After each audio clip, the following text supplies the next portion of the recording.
i7 ગુજરાતનો અવાજ।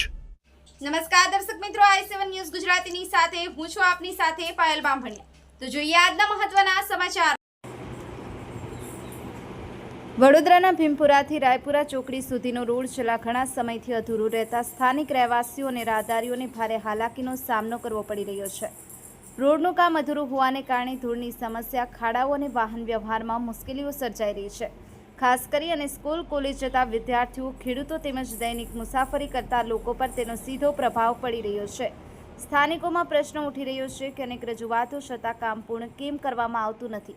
શું સંબંધિત તંત્રને આ બાબતની જાણ નથી કે પછી જાણ હોવા છતાં કોઈ કાર્યવાહી કરવામાં આવી રહી નથી? રાહદારીઓની માંગ છે કે તંત્ર તાત્કાલિક ધ્યાન આપી રોડનું બાકી રહેલું કામ વહેલી તકે પૂર્ણ કરાવે, જેથી લોકોને પડતી મુશ્કેલીઓમાંથી રાહત મળી શકે। કિરણ પઢિયાર, i7 ન્યૂઝ ગુજરાતી, રમેશ સત્યની સાથે।